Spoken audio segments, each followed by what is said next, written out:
South Boston, Virginia is a rural town with a little bit of this and a whole lot of this. But for 60 years, the action spot has been the Speedway. And tonight, the K&N Pro Series East returns to Sobo.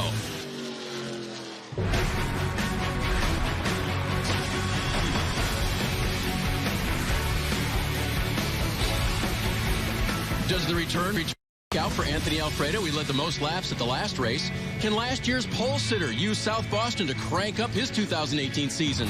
While Tyler Ankrum tries to keep a streak alive with a first win. Welcome to the Hoosier Driver Twin 100 race number 1 from South Boston Speedway. And Parker Kligerman, if there's a race number 1, that means there's 2. This is going to be a challenging evening. No doubt, Dave, because for a lot of these teams, they might not have a backup or they don't want to bring the backup out. So you've got to take care of that race car in race 1 to be able to have a chance in race 2. It has been a hot day here. In the mid-90s, it's down to 87 now. That's challenging, too. No doubt, it's hot. It means the racetrack will be slick. And for those drivers inside the cars, you want to stay cool having 2 races ahead of you today. About 111 miles from Richmond, Virginia, the South Boston Speedway. They love calling it Sobo. Championship picture looks like this, with DGR Crosley cars 1 and 2 in the points. Right, Dave, and they are the organization to beat. They're bringing brand new, fast race cars to the racetrack each and every week. And it's really what we've seen a lot of times this series is where there's one organization that kind of ups the game and makes everyone else have to up their game as well. Let's go to Derek with one of those north-south stories. What were you telling me earlier? Well, Dave, there's 2 Southern-born drivers in this field, Spencer Davis and Brandon McReynolds, that, believe it or not, have some ties to Long Island. The car owner of Spencer Davis's car is Danny Watts in the Danny Cesspool Service number 82. Now, that name may sound familiar from the NASCAR Whelen Modified Tour. Danny Watts is a former driver in the Tour. He's also a car owner. They also wanted to venture into the K&N Pro Series part-time this year. But the other venture is Brandon McReynolds, right over here in the number 74 machine. This is John Visconti Motorsports out of Long Island as well. Now, they have 1 car, 1 engine. They're a low-budget operation, but Brandon works for the team Monday through Friday. He works on the car to help to get it ready for all the races, and they've got development from TBR, Tommy Baldwin Racing. See, Derek can do that because he's from Ronkonkoma. I've heard of that place. Yeah, he's a my Long girlfriend's Islander, from. so he knows those stories. Love how he brings the North and the South together with that. He does. He loves those modifieds up there. Yeah, well, and he's a stock car guy now, too. Yeah, it is true. He's converted. Writes about it all in Speed Sport on pit road for us here tonight. We mentioned South Boston Speedway being very popular, 60th year last year of running, and they had a lot of Xfinity Series races here, some real barn burners. Back in 1999, it was must-see TV for me. I remember this race. It was a 33-car field, and the 5 car is 57-year-old young Dick Trickle, the late Dick Trickle, the legend in stock car racing. 1999 was his 4th full-time season in the Xfinity Series, and he led all the way through the spin that you're about to see here with Justin Labonte. Yeah, trying to get around Justin and got into him. That ended Justin's day. But then, on a restart, a spin with Lyndon Amick there in the blue and white car, and around went Trickle. That left the opening for Todd Bodine in the 66. But late in the race, the 3 car. Yes, Dale Earnhardt Jr. This is late race action with the 32 of Jeff Green, but the victory would go to Dale Jr. off of turn 4. He gets the checkers. It was his 2nd win of the season on his way to his 2nd straight championship. Look how young he is there and excited to win at a short track. You know, he's been talking about wanting to get the Xfinity cars back to races like South Boston Speedway. What do you think? I think we should. That was a great race they put on there, and I think we could do it again. Let's head back down to Derek, who is with tonight's pole sitter, who loves short track racing as well.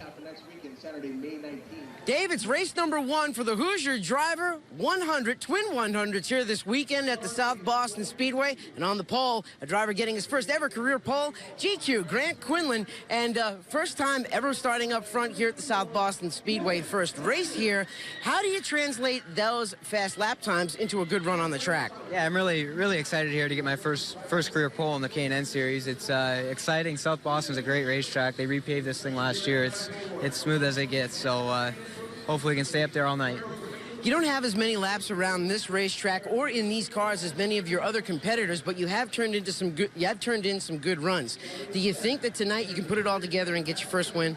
Yeah, this Red Jones Racing 30 car, it feels real good tonight. We were good in practice. Long run speed was there, so hopefully we can try and keep up front of these guys here and bring home a win for these guys. The rookie, Grant Quinlan, is going to bring him to the green tonight. And Dave, I can always remember my first time being on the pole in a new series, trying to think, you know what, is this car going to be as fast throughout the entire race? And you just don't know. And I think Grant's wondering that same thing. He has the confidence because he had the speed in qualifying, but you just don't know what you need in the race until you actually get out there racing. The Canadian will lead him to green when we come back to South Boston Speedway. K&N Pro Series Racing on NBCSN is brought to you by K&N High Flow Air Filters and Air Intake Systems, because everyone loves that fast car smell.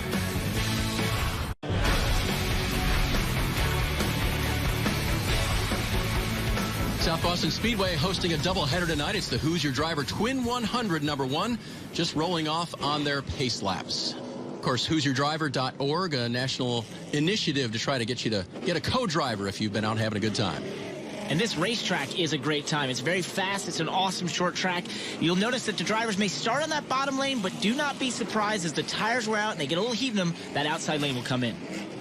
17 drivers getting a little heat in their tires. Derek, who should we watch? Well, our who to watch driver tonight will be that black and white number 54 machine of Tyler Dipple. He starts on the outside of row number 1, and he won the last time out at the Langley Speedway with the new DGR Crosley team. He is very happy and pleased with the team that he's with this year. He feels very confident, and he says when he shows up to the track, that feeling of confidence helps to emote into performance on the racetrack. I can relate to that, Dave, because I can think anytime I've been at the top of the series, you've won races, you're sort of the car to beat. When you walk through that garage, you can just tell everyone's looking at you. Everyone's looking to see what you're doing when you're in practice and qualifying and such. So I think it's a great feeling, and it's a great confidence booster for a young driver. You can see Dibble qualified on the outside of the front row. Grant Quinlan, his first pole in the K&N series. And on row 4 there in the 04, Ronnie Bassett Jr., he was fastest in practice, starting beside his brother. Outside row 6, Brandon McReynolds had a very fast car in practice. Saw him on the grid just beforehand. Missed it in the qualifying setup, he told me. So he'll have to come from the back to put the 74 in victory lane tonight. We've seen him do that before, so I will not be surprised if he's able to pull that off. There you go. Pace truck coming through turns 3 and 4. Getting ready to head down to the safety of the infield and leave the field to the starter. And that black number 30 car, Grant Quinlan, and Tyler Dipple to his outside, the 54. Green is out at South Boston.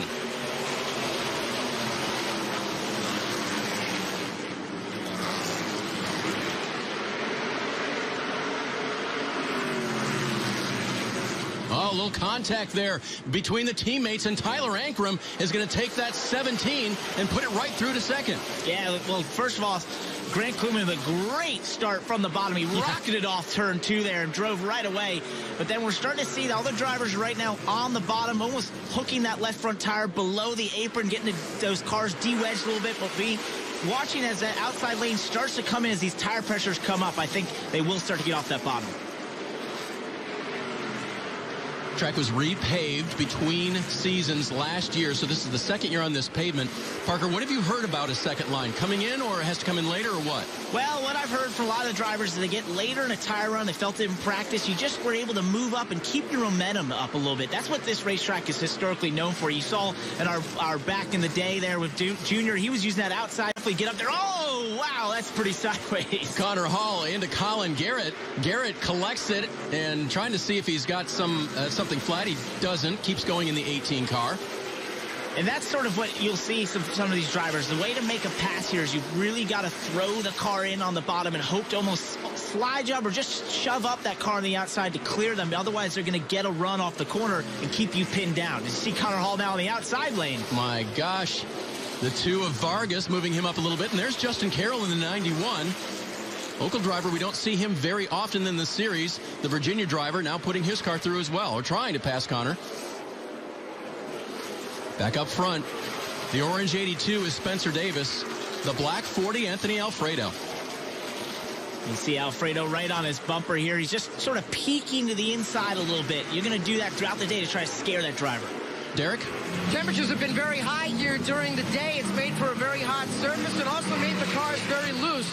The crews did say, though, they wanted to start off a little bit on the free side during the day. That way, when the sun goes down, the cars will tighten up and the handling will level off.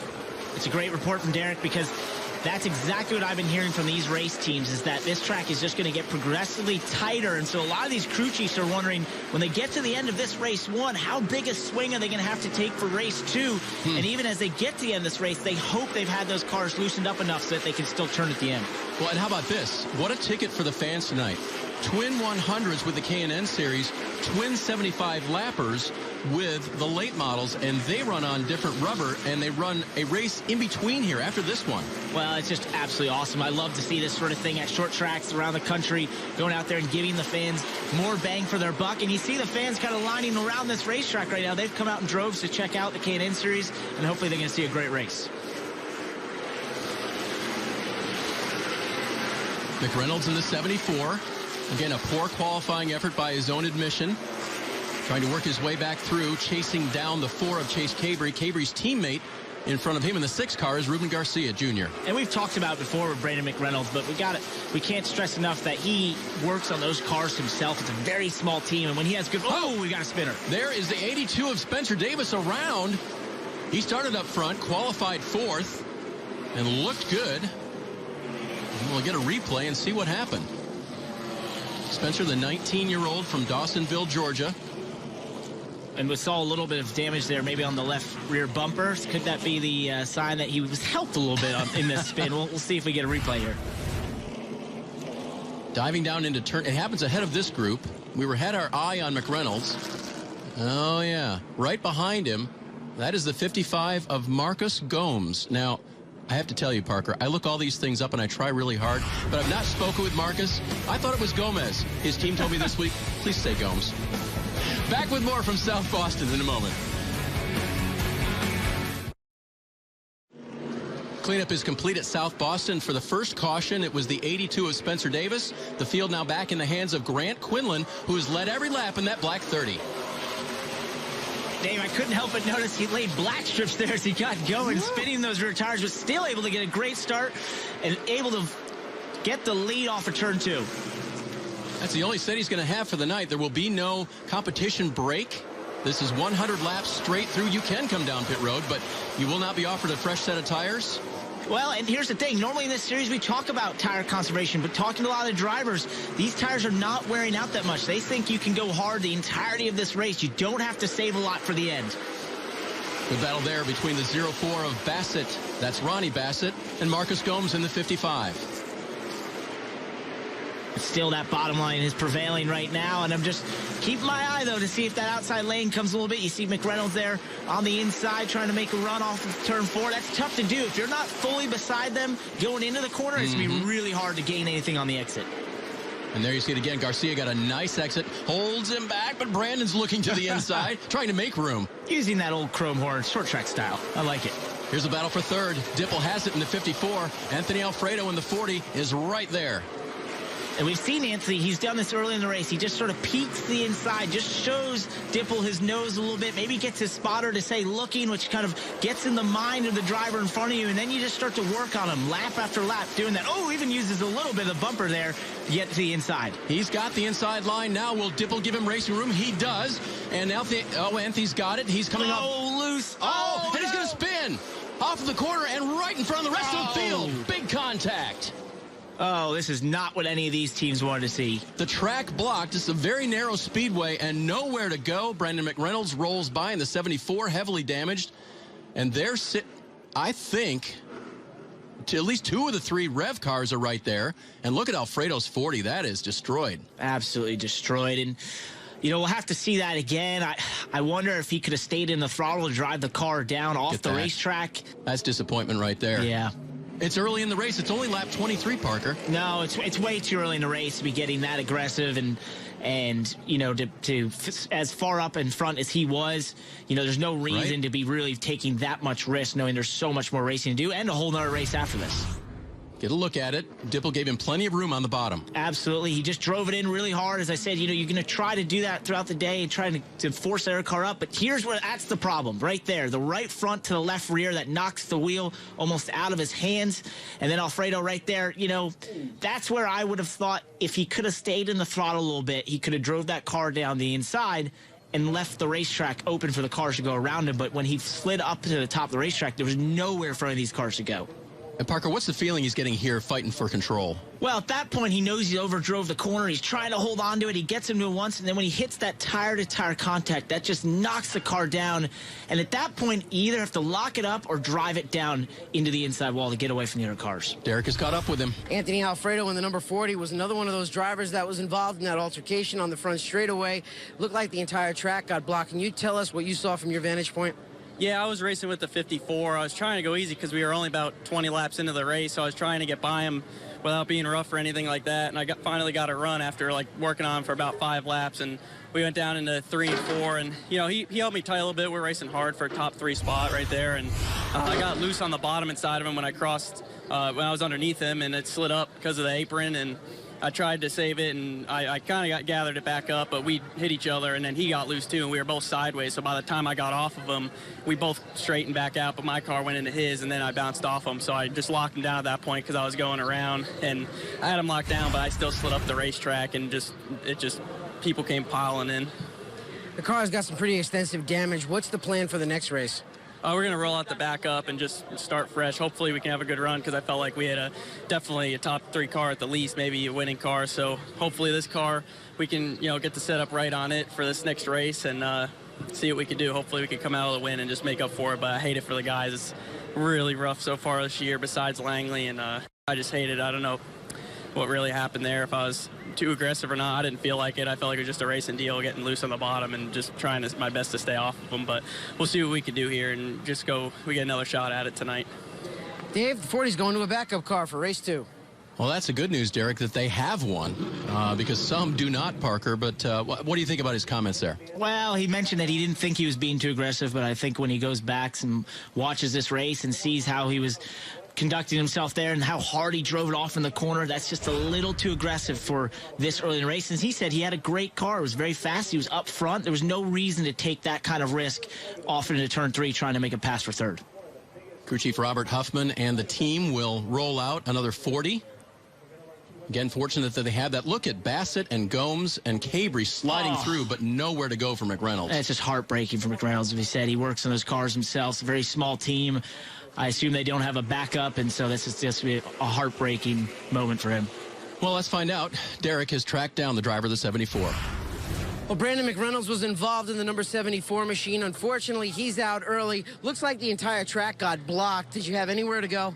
No, I don't really know. It's just one of them deals. I'm not surprised. I mean, when you qualify behind the squirrels, you're going to end up getting wrecked by them. So just everyone being pretty impatient there at the beginning, but that's on us for qualifying so bad. We should have been up front. We had a good car. I mean, just kind of riding right there. We picked off a couple spots, and we got to be better than that. So I'm not surprised we're wadded up. Just that's what happens when you race against a bunch of guys that don't know what they're doing. So it is what it is. Can you get the car ready for the next race? Oh, no, it's destroyed. It's put it in the trailer and go back and either try to rebuild it or build a new one. So I just hate it. I hate it for John and everybody, but we put ourselves in a box so it's no one else's fault but our own. Tough break for Brandon McReynolds. You can hear the dejection in his voice. Well, I don't disagree with him. You don't want to qualify back there, but the fact is that wreck happened in 3rd place. So you have to be pretty far up to avoid it. I know it's just frustration there. He is, as we said, he works so hard to be able to do these races and to have a race get taken away from you like that is just heartbreaking. Under the red flag, we'll get the green back out and go racing at South Boston in a moment.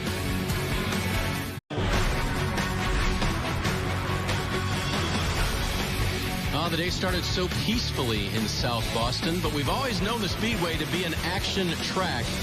And while Grant Quinlan wished it had stayed actionless, he was way out front in the 30. The 82 of Spencer Davis spun early, and then this happened. The 40 of Alfredo gets out of shape and collects a bunch of good race cars. Andy Alfredo just being a little bit overly aggressive there, loses it on the inside for 3rd place, causes a massive wreck. Guys, we're down here in the pit area, of the pit area where all the wrecked cars are being brought in for assessments of being either loaded up or fixed for the next race later in the evening. And this is Dylan Bassett's backup car. He had to go to a backup car for this race because he wrecked the primary car in practice. The primary car sitting on the other side of the pit area. But here's Brandon McReynolds, Visconti Motorsports number 74 machine. They're done for the evening, unfortunately. They only brought one car to the race, so they're out. Here's the number 40 of Anthony Alfredo. He was was involved in that wreck out there. They're also going to go to a backup car. And if you look over my shoulder over here, the crew is already going to work getting that backup car ready for race number 2 that's coming up in just a few short hours. Well, and Derek, while you were filing that report, the leader, Grant Quinlan, came down pit road with the left front locked up, Parker. After the red flag, he started rolling, and the left front was completely locked up, and so the leader is gone. He's in the pits. Disaster for that team. Unfortunate considering how fast they were. Led every lap here from the start, but now they will not be fighting for this win. So that hands the lead to Tyler Ankrum in the black and white 17. He'll restart the race on the outside, and his teammate Tyler Dippel to the inside. What a change. It's massive.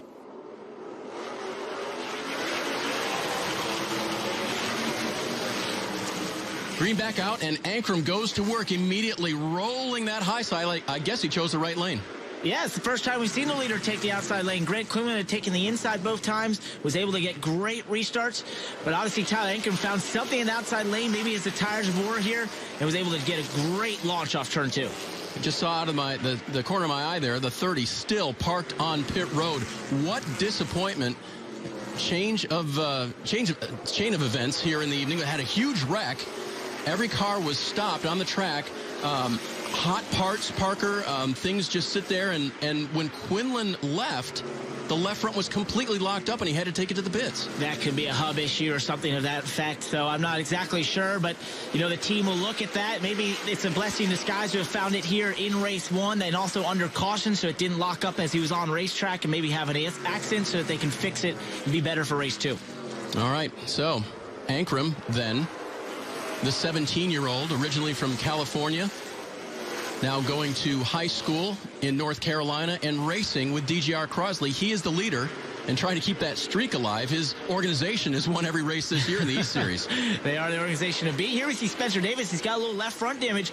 I'm actually surprised he didn't have more damage from being involved in that massive wreck that he was in. He came into it late, was able to get the car stopped and sort of save the race car here. So we'll see if he has some of that similar speed we saw early in the race before he spun out. Qualified 4th, did Davis. Back on track now in 8th position. And he actually got a little bit of help with that wreck in terms of that he had a spin early, was having to come back through the field, and now a lot of those cars are not there anymore. That's right. Yeah, right place, right time, right? Exactly.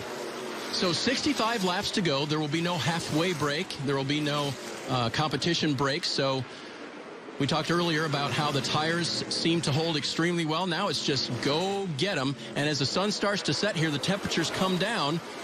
Ankrum has to think about how he's going to put a whole race together here and hang on for the win. Exactly. He's got his teammate hot on his heels. And then behind them in the 04 there, Ronnie Bassett Jr. mentioned early in the race, he was fastest in practice. And I'm noticing down in 1 and 2, he's actually running a little higher lane, maybe a little bit of a diamond compared to the leaders right now. You see, he just goes maybe a half a car width higher trying to get a run up there. But we'll see if he's able to keep pace with these leaders.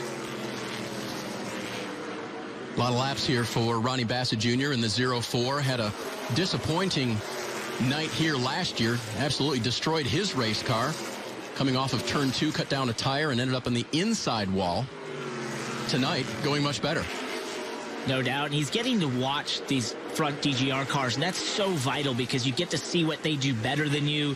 You get to see where they're making time and you're not, and therefore you can go to your crew chief after this race and say, all right, I've seen it. I know what's going on here. This is what they're doing. I need my car to be able to do this to be able to beat them. Whoa, Spencer Davis right into Connor Hall. Again, Davis involved, and the caution is out again. This time it puts Hall in the 31 car in the wall. Wow, and that was very similar to what we saw out of Anthony Alfredo down into turn 3. Just sort of overcooked it on the entry, trying to clear the car on the outside. This happened earlier in the corner than we saw out of Anthony Alfredo, which was more off of turn 4. But it just looked like he overcooked it way too much. He just went in there way too hard, had way too much speed, and tried to use 8 tires instead of 4, and it just didn't work out. And Connor Hall's okay, trying to exit the 31 car, still kind of clipped in there. Disappointment for Hall, the 21-year-old from Hampton, Virginia, just down the road. Here's a good look at it. Yeah, you'll see there's room there. Connor left him plenty of room, but he tags that apron a little bit, gets loose, maybe has a little bit too much rear brake bias, and that car spins around on Spencer. And sure enough, Connor Hall was the unfortunate recipient of that car coming around. I mean, he's loose going in. Yeah, that's early. I mean, that's just when you overdrive. That's simple as, he just went in there way too hard and didn't have the grip. Let's head back down to Derek. Spencer Davis comes down to the attention of the crew in the Danny Cesspool Services number 82 machine. Trouble continuing. A long day for this young racer as the smoke comes out from underneath the hood. They're looking at the power plant right now as the engine is turned off and the crew is assessing the issues in the engine. Derek talked about this team at the beginning. They've got good connections. Danny Watts Jr. is the owner and was a modified owner and wanted to do a little stock car racing, so he got set up with Spencer, and they're not going to run the whole series, but plan to do as much as they can and, try to keep the car in one piece. That hasn't exactly happened tonight. I don't think we're looking at a race as much as a survival series here, Dave. Pretty much. 6 cars involved in that early wreck and good ones out of the race now. That's your field right there. 2, 4, 6, 8 cars and maybe a couple more joining at the tail. Yep, safe. Spencer Davis is back there. But it has been shrunk down. Now, the good news is these are great cars up front, too, and a great opportunity for drivers that have not run up front. Here's Marcus Gomes in the 55, the blue and white car, on the outside of Bassett, and behind them, that is the 18 of Colin Garrett. Oh! And Garrett gets into Gomes. Just nailed him in that left rear with the right front. I'd be careful doing that. You can cut down a tire easily when you do that sort of thing, but had a great run on the inside and just tried to use maybe a little bit of force to get that position. I don't know if they're done yet. No, they're not. Whoa! Real close off turn 4. Gomes is an aggressive racer who doesn't have a lot of oval track experience. Garrett is an oval track racer who's never raced with Gomes. And you got to be impressed by Gomes. You see these two going side by side so close, banging doors. This is the short track racing these fans showed up for. Oh, and Chuck Buchanan fans are not going to be happy. He is spun in turn 3, and that will bring out the caution again. Top of the picture, you can see the 87 car is around. And Chuck will try to get it refired and rejoin this race. And that brings to a halt a great battle between Garrett and Gomes. We were seeing an awesome battle between those two. Real hard racing, a little bit of bumping and rubbing, but that's fine on short tracks. It wasn't too aggressive. They weren't overdriving the corners too much, and therefore they were able to get away with it. And you have to be impressed by Gomes. He actually grew up road course racing in Europe, so this is a huge difference for him racing here in these short tracks in Virginia. 4th caution of the night. They're going to line him back up. I don't think you want to miss the restart. So glad you could join us for the Who's Your Driver Twin 100 race number 1. Dave Burns, Parker Kligerman, and down on pit road, very busy tonight. Derek Perniciglio, he's seen a lot of carnage down there. But up front, Tyler Ankrum in the 17 car on the outside remains the leader. His teammate, Tyler Dipple, drives a 54. And Dave, on the restart there, the 55 of Marcus Gomes looked like he almost missed a gear or something, came to an abrupt start, and Carroll got right into the back of him really hard. Little damage there in the 55, and he rolls way beyond the front pack here. He's still going, but missing a gear like that, Parker, it's easy to do, I understand. Well, it is when you first start. You shouldn't do it later on. But it is devastating on a restart because, you have cars behind you. They're anticipating you to go. You're all trying to put the throttle down as hard as you can. You're looking further ahead than the car just ahead of you. And suddenly if the car stops, like the 55 did, then Carroll had nowhere to go and he's not looking there. So Gomes gathers it together. He's racing back there with his teammate, Juan Manuel Gonzalez, in the 5 car and the 91 of Justin Carroll. Will try to work his way back by them. We see Ronnie Bassett running that little higher line in 1 and 2. It looks even higher than he did before the last caution there. As you see Marcus Gomes trying to actually work his way back up after that issue on the restart. Got tagged in the rear of that car. Gathers it back up and now tries to work his way forward. He led a lot of laps at the last race at Langley Speedway and kind of suffered from one of those I was the rabbit, but they all caught me later situations. No doubt that's tough for a young driver to learn, and especially for that team. I was speaking to his crew chief, Wayne Setterington. It's a young team, only 2 full-time members on that team. And also for Marcus Gomes, he came over from road course racing, oatmeal cars. That's a huge transition, these big, heavy stock cars on oval. So he's doing a great job being able to run up front and even lead laps in some of his first starts. It's a 29-year-old from Brazil. And Teddy and Jen Brown forming Next Gen Motorsports to try to give drivers like him a start in stock car racing in the States. Back up front, Ankrum in the 17, the very strong number 17. Last year, the 17 was strong here. Chase Purdy had an awesome run in the 17 car, had an unfortunate restart violation late in the race. But once again, the 17 strong here. And his teammate Tyler Dipple's keeping him very honest, keeping right on him there, just making sure that he doesn't get too far out up front. Maybe, I know the tires aren't wearing out too much, but you can do things like treat your tires a little better, keep them a little bit cooler, especially when you're running the dirty air behind another car. It doesn't hurt you. Just go up, you'll fall back a little bit, use a little less brake, let the car roll, and just treat it nicer for maybe a last-ditch effort at the end of the race. Working lap 65 of 100 here tonight. Let's hear about the fourth place runner from Derek. You know, we really have to give a call to Colin Garrett of that number 18 machine. This is the new fledgling operation of Hunt Sellers Motorsport. The former driver, Sam Hunt, as the car owner, along with Peyton Sellers. And Colin Garrett ran his very first race at the Langley Speedway just a couple of weeks ago. They had a strong run with a top 10 finish. After that weekend, they decided to go full-time to run the rest of the K&N Pro Series schedule this year. Each race that they run, they look like they're getting better and better. The number 18 of Colin Garrett is a former limited late model champion here at the South Boston Speedway, and he hopes that those laps in the limited late model will translate to a strong finish here tonight. And Derek, while you were reporting, we were watching the 04 of Ronnie Bassett Jr. get into the 54 of Dipple, and that's cut down the right front, Parker. Yeah, Ronnie looked a little bit faster than Tyler Dipple, and so he was able to get a run to the inside. And remember, I said if you hit those right fronts, those left rears, you could have an issue. And sure enough, those two got together. The 54 got on the wall, and it cut down the tire of Ronnie Bassett Jr. Devastating here because he's going to lose a lot of laps. That's right. The field stays green. There's Dipple's car. He's got damage on the left rear. Yeah, you can see that left rear quarter panel pushed in. That's where Bassett got into him pretty hard as we've got a caution on the racetrack. That is going to be for Chuck Buchanan, spinning again in the 87 car. And what a break for Bassett, who I think he's going to lose 2 laps, Parker. And maybe for Dipple, is Dipple going to have to pit? Well, you'd have to think you need to pull that fender out because that is most definitely going to cut down a tire when we run these next 30 laps. Bassett is on pit road, Derek. Tough break for Ronnie Bassett Jr. in the 04. He was running in the top 10 when he had to come down pit road. Flat right front. They're going to put a different right front on. Send Ronnie Bassett back out there. A little bit of body damage to the right front corner of the car, possibly rubbing into that right front tire. And it looks like Dipple is going to choose to stay out here, Parker. We have discussed in the past tires making clearance on the fender, but that doesn't always work.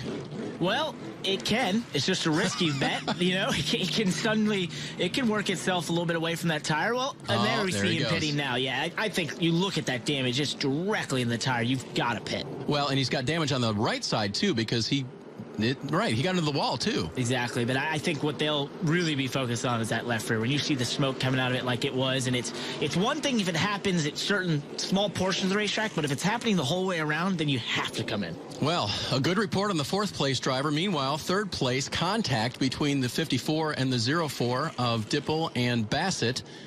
And now they both have come to pit road. This will be interesting, too. Another 100 lapper coming up later on, Parker.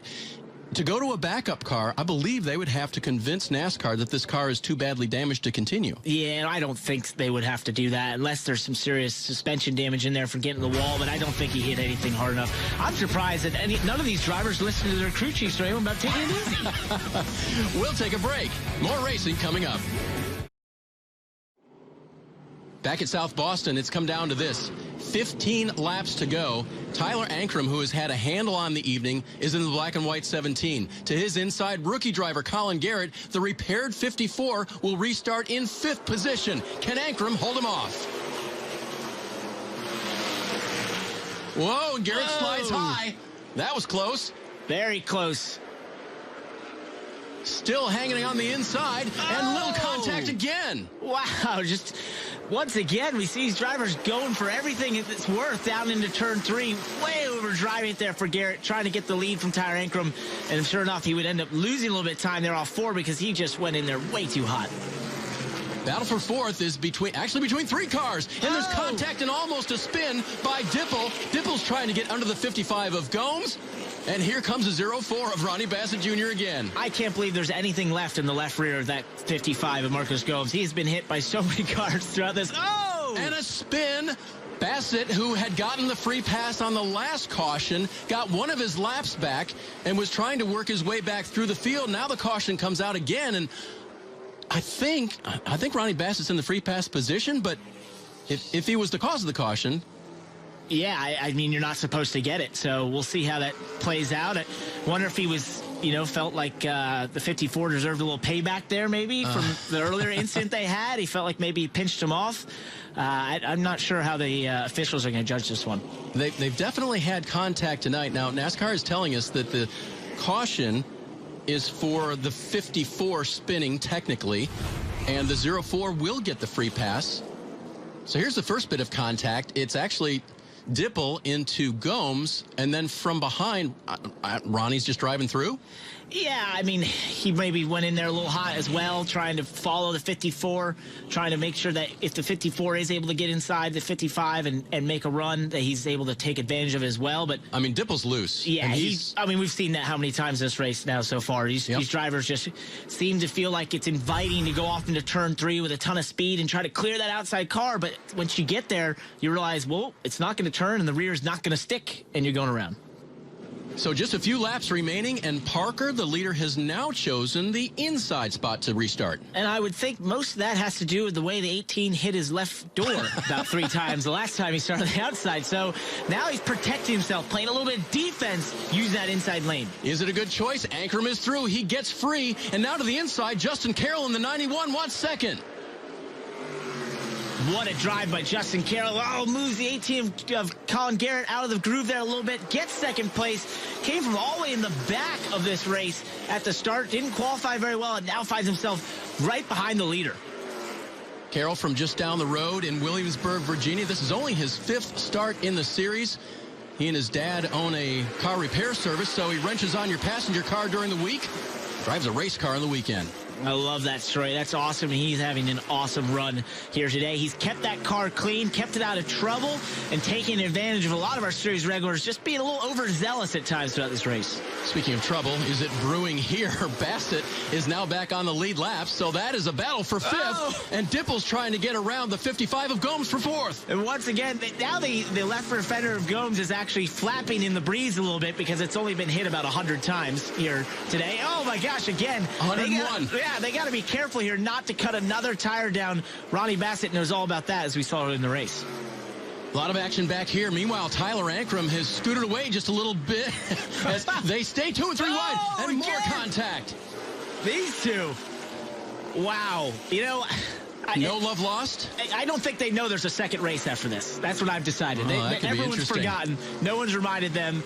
Ronnie Bassett and Tyler Dipple have fast race cars. They want to have those race cars for this next race. This race has not gone their way. You've got to try and stop running into each other.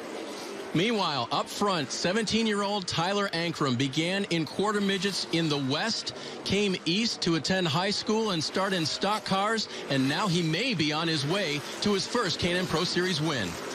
Tonight, Ankrum qualified 3rd, and when he had the chance to take command of it, he did at South Boston. Ankrum now cleanly down the backstretch and through 3 and 4. We'll see the checkered flag displayed for him for the first time. Tyler Ankrum wins at South Boston. He drove a very clean race, Dave. He did exactly what he needed to, and he got defensive as the race came down the closing stages, which is exactly what we want to see a young driver do, be thinking the entire time. Crew Chief Seth Smith helping engineer that victory, and these two, they may be having a little discussion already and maybe having one post-race. Well, I'm glad they're not running into each other again. At least they can stop doing that. Got to use those cars again. They do. The first Twin 100 is over. Ankrum, your winner. We'll talk to him in a moment.